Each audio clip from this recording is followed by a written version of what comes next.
गिरीश महाजनानं जे वक्तव्य केलंय की 15 दिवसामध्ये भूकंप होणार आहे, 13 तारखेला भूकंप होणार आहे, यामध्ये सत्यता आहे.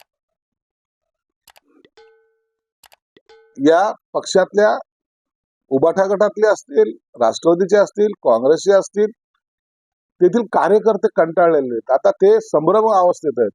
नेमकं आम्ही कोणत्या पक्षाचा झेंडा हाती घ्यायचा आहे, आणि म्हणून त्यांच्यात असलेली अंतर्गत ज्या नाराजग्या आहेत त्या आता बाहेर येतील. त्यांना हे लोक ईडीचं नाव देतील. म्हणजे गेले ते गद्दार, ते धोकेबाज, त्यांना ईडीचा धाक होता, असे सगळे वाक्य हे वापरणार आहेत. परंतु कार्यकर्त्यांनी सुद्धा, इतर पक्षाच्या नेत्यांनी सुद्धा हे मनोमन ठरवलंय की आता या लाथाळीमध्ये बसण्यापेक्षा आपण एक आपल्या स्वाभिमानानं इतर पक्षात जाऊन, मग ते शिवसेना असो तर भाजपमध्ये जाऊन आपण आपल्या स्वाभिमानानं जगावं. म्हणून हा मोठा भूकंप ह्या 13 तारखेनंतर होईल.